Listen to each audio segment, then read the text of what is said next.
The 7762 is the outdoor version of our very popular and powerful 7962. It's dual band 802.11n access point that is IP67 rated for outdoors. Now let's take a look at some details of this access point and see the features that it has. If we take the antenna out of a 7762, you'll see that it's got both vertically and horizontally polarized elements. Now this access point has a total of 19 antenna elements. On top, you actually have accelerometers, so you actually know how the access point is mounted. And when the AP is mounted in different ways, it actually can change the pattern to best suit the client devices that are connecting. If you have mobile devices connecting and you have them in landscape versus a portrait position, these different vertical and horizontal antenna elements are actually activated separately to give you the best signal.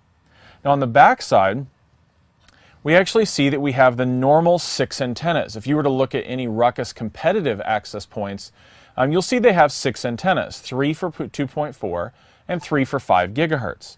Well, the same 6 wires exist here, but the magic is back here. We have a control system that as the data, the energy comes from the wire, we actually direct it, kind of like a sprinkler system. We send the energy only to the elements that are really needed. And that's what gives you the beam flex, the adaptive antennas. It allows the signal to only go where it needs to be. Now let's take a look at the access point itself and see what that looks like on the outside. On the front side of the 7762, we see that we have PoE in. Now the 7762 comes with its own PoE injector. It's included. That also will power the device, the internal heater for cold weather situations, and PoE out. So if you have a situation where you want to power a security camera or even another 802.3 AF device, such as a Ruckus bridge, you can do that coming right out of this PoE port. On the back side,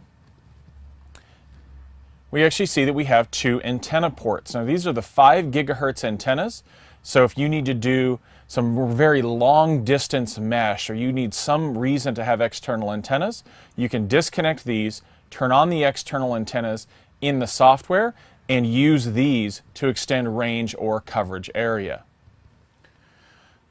A good example of using the 7762 could be in a stadium environment or an outdoor campus area of a college. You have lots of poles, lots of light poles, but you don't have any way to wire each of them. Well, with the built-in 2.4 and 5 gigahertz radios, you can mesh with that. It's also got 12 volts of input power here. So instead of, if you don't have AC power somewhere, you can use, say, solar to power, and there's a separate piece just for that. So mesh plus the ability to power this off of really any outdoor device gives you the ability to have a very good coverage, high throughput system with the 7762.